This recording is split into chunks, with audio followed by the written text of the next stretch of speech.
This video is for entertainment and educational purposes only. This video is brought to you by First Detachment Nutrition. Battle tested, expert formulated. Use discount code AB10 at checkout for 10% off. Hey guys, it's Big Paul, and I'm back with an off-season bodybuilding vlog check-in. It's been 2 weeks, guys. I'm sorry I haven't posted really anything. I got hit really hard with the flu, and then it turned into a sinus infection and pneumonia. I thought I was doing better last Monday, went back to the gym, did a leg day, and then I couldn't breathe. I couldn't catch my breath. I wasn't sure what the fuck was going on, whether I was having a heart attack or what the deal was. So I went to the urgent care, and it turned out that I had pneumonia, and that's why I couldn't breathe. Now I know why my leg workout sucked. So that's where I've been. I haven't trained in almost 2 weeks, a little bit. Just kind of getting back into it. But anyway, we're going to dig into all that. I'll go over everything in just 1 second.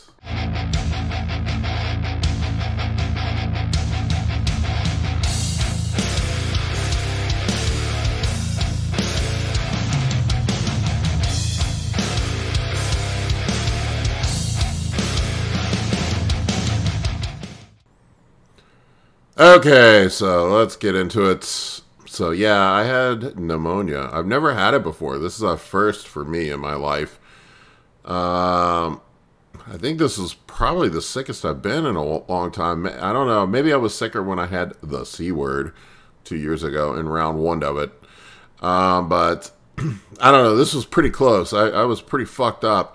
My daughter had it, and then I got it, and I probably pushed myself back into the gym too soon, as I typically do, because I'm a dunderhead like that. I just keep pushing through shit.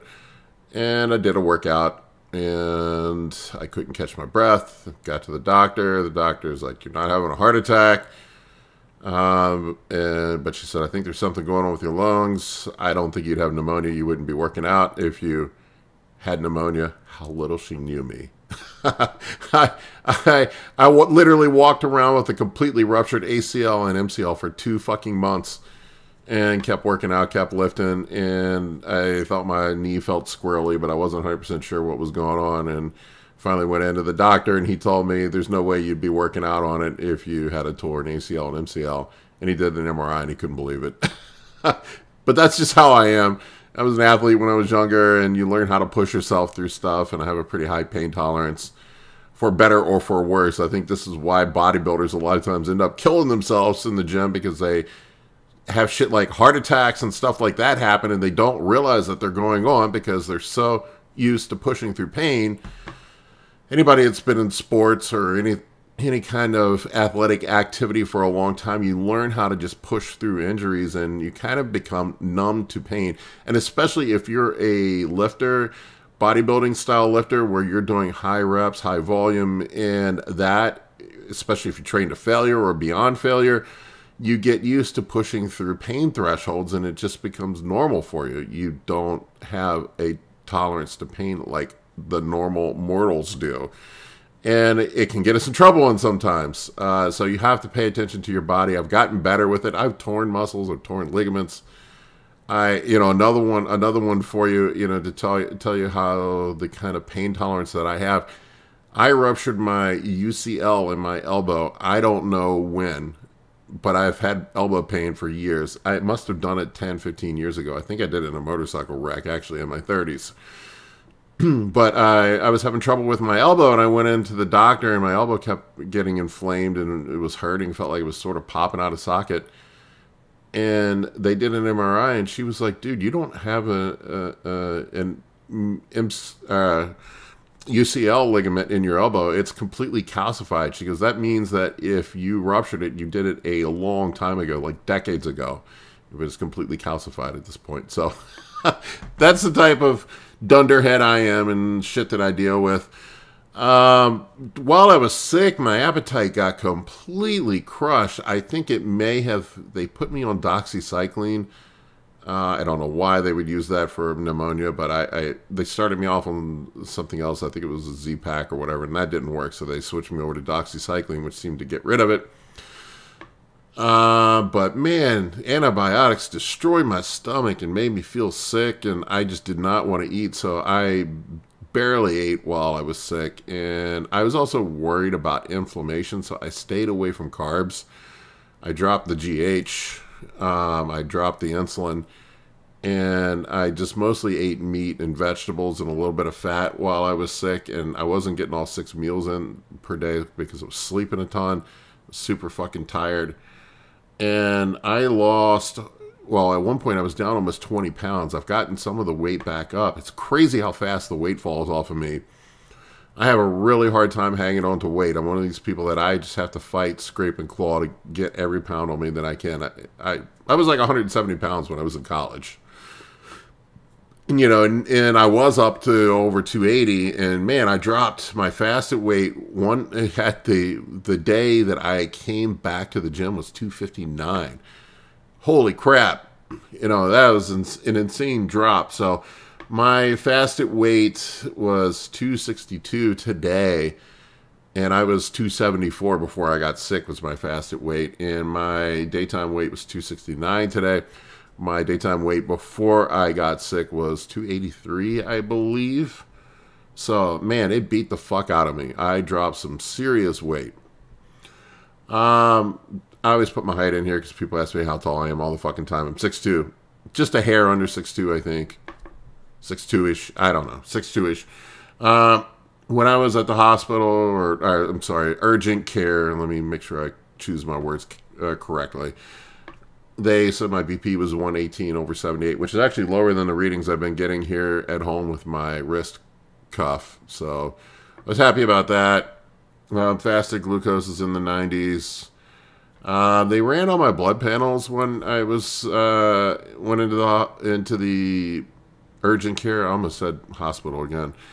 When I went to the urgent care, they did a blood panel on me just to make sure everything was all right, because I did tell them I was using PEDs, and of course I got the fucking PED lecture. This doctor wasn't so bad, and she gave me a little bit of lecture. She mainly was concerned about my weight. She told me my BMI was too high, which I know it's too high technically when you look at it, but it's kind of funny that a fat doctor with 40% body fat is telling me my BMI is too high when I can see my abs. Anyway, I digress. But blood work actually was okay. You know, everything looked okay on the blood work, so, you know, not bad. You know, so my strength, actually, when I went back into the gym, I was surprised that my strength held. I look here, I misspelled healed. But my strength held up pretty well. I'm using the same weights that I was before I got sick, which kind of surprised me. But my endurance is gone. I haven't been able to do the type of volume that I was doing. I'm still pretty fatigued. I get a little bit of shortness of breath. The doctor told me that might take a couple weeks to get back to normal. So my progress pics, let's take a look at these and see what we got going on here.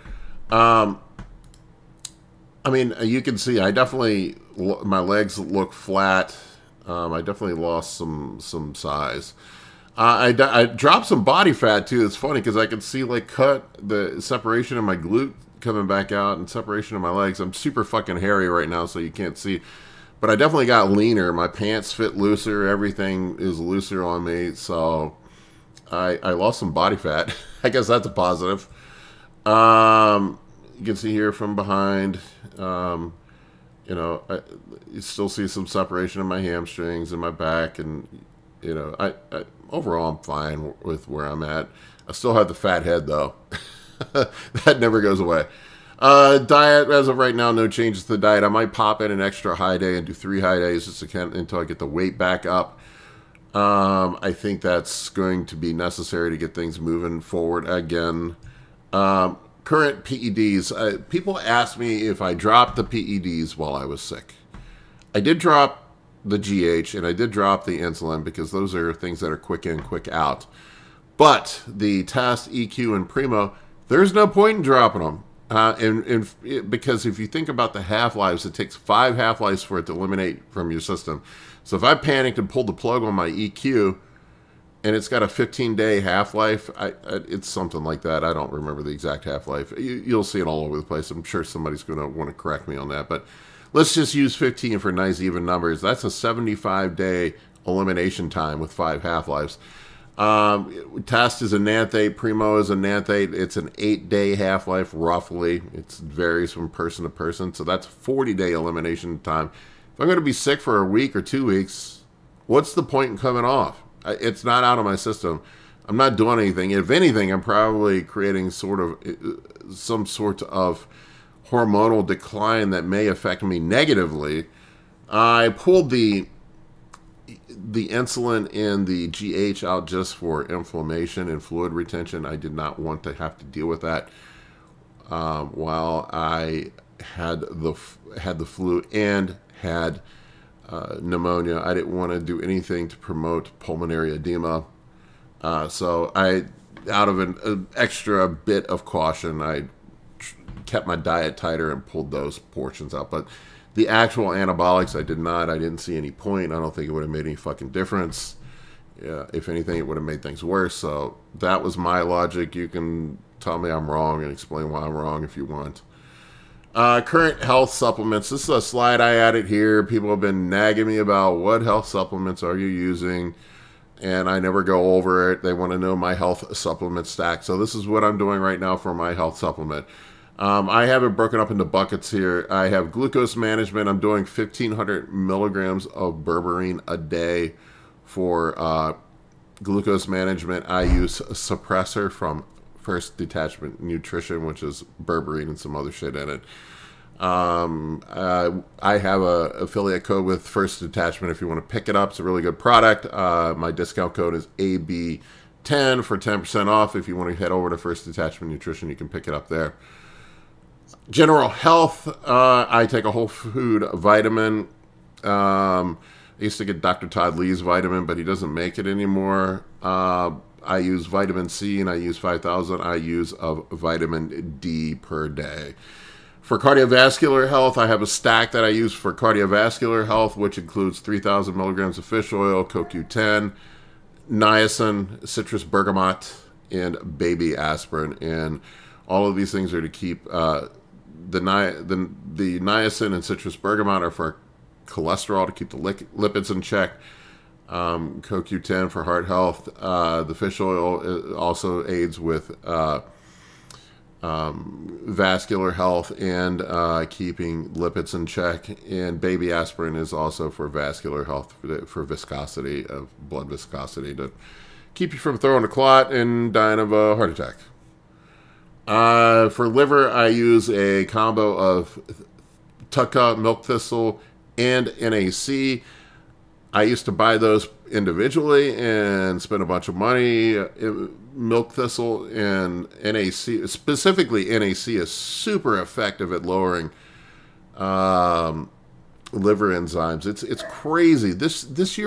Last year on contest prep, I ran oral. Everybody runs orals at the end of contest prep. My liver values, my ALT and AST, were above 200, both of them. After contest prep, after pounding orals and being depleted. They were pretty nasty. I felt like shit. This year, running the same orals, in fact, I used halotestin, which is supposed to be one of the harshest orals. I ran QRF from First Detachment Nutrition, which has Tucka, milk thistle, and NAC in it. They are all high quality ingredients. I used that in my blood work. Came back with my ALT and AST, I think in the high 20s, low 30s. I can find it for you guys if you want to see it, but it was crazy with running orals that it was that low. So this shit definitely works. It's a pharmaceutical grade supplement. Once again, if you want to pick it up, you can head over to First Detachment Nutrition. And my code is discount code is AB10. I have it all in the video description. And my kidney, I have kidney support last on here, and I use astragalus, and it's a mix of other stuff. It's also a First Detachment supplement called Renal Assist. They have a really cool line of supplements. I think it's PCMS, series supplements, they call it, that are actually designed for gear users. It's really fucking cool. They actually built a supplement line to help mitigate health issues that gear users have. So it's really, really cool. Training.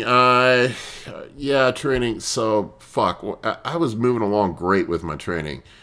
And this really, it just so happened that the first week that I was sick was supposed to be a deload week. So that worked out fine. I'm just like, I'll just take off. And then I was supposed to get back and start pushing my weights, my volume back up. And then, fuck, I got pneumonia. And this set me back probably a month. I'm guessing. It's probably going to take me several weeks to get back to where I was. Back up to 280 and back up to where I was. So this is probably going to put me behind a month at least, maybe 6 weeks. Whatever. I mean, shit happens. You just adapt and move on. But I don't know really what I'm doing with my training block now. I blew up my fucking training blocks. I was planning on doing 3 training blocks, 3 6-week training blocks during this blast. And I had to take basically 2 weeks off from the gym. And then now I'm sort of easing myself back in. I'm not going to go back in at full volume, full blast, because that's a good way to get hurt. So I'm sort of easing myself back into the gym. Now, I did my 3rd workout today. I did a leg workout today. But anyway, my split, for those of you that are interested, is a push, legs, pull off. It's really a Renaissance periodization style program. Style, I say. It's not exactly an RP program, but it's one that I made based off of the Renaissance periodization principles. I'd say pick up Dr. Mike's book. What is it? The Fundamental Principles of Hypertrophy or something like that. I forget it. You can find it on their website, but it is an excellent book that really changed my mind on training. Like, I really made me think about some stuff on training that I never really thought about before. So that's the style of workout I do for my compound movements. I do 10 to 12 reps on compounds, and isolations it's sort of 15 to 20 rep-ish on that range. I don't take anything to absolute failure, although my reps, my stuff goes pretty close to fucking failure. It's funny, I get the HIIT guys attacking me. You can train HIIT if you want. I really don't care. I used to train. I trained HIIT for a decade. I love training that way. I just got to a point where I got old enough where HIIT style training did not work for me anymore, and it just got me hurt. Wasn't making progress. And then also with the high volume training, it pairs really well with high carbohydrate diet, which I run, and it also pairs very well with insulin.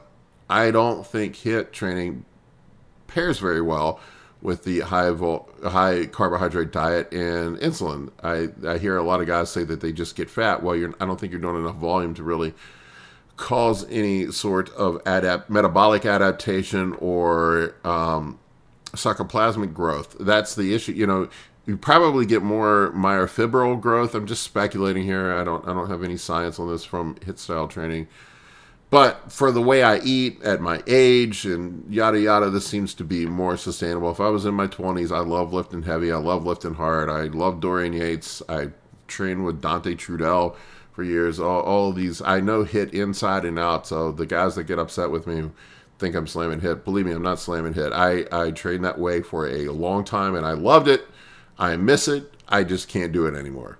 It doesn't work for me at this point in my bodybuilding journey. I'm too old. I'm too beat up. My joints, my connective tissue can't handle it. I can't do it anymore. And I found that I've grown better doing this style of training with the diet and insulin that I'm using right now. So it's easier on my joints and I'm getting better results. So at this current time, I would have never gotten these sort of results if I hadn't built the base with HIIT training first. Anyway, that's sort of my rant on that. Cardio, I'm supposed to be doing 15 minutes of HIIT cardio 3 times per week. I obviously wasn't doing that when I was out sick. I need to be better about doing that. So plan and thoughts, diet adherence. Like I said, I really wasn't on the diet when I was sick. I was just eating what I could, and it wasn't enough. That's why I lost a bunch of weight. I'm usually one of these guys that if I get off plan, it's not binging. I get off plan, I just don't eat enough. That's my issue.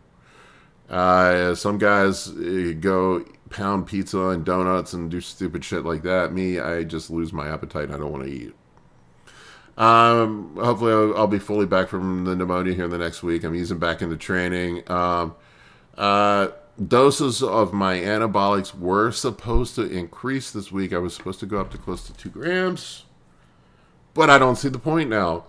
I'm sort of back at ground zero, and I don't see any point in pushing up higher when I'm not training super fucking hard.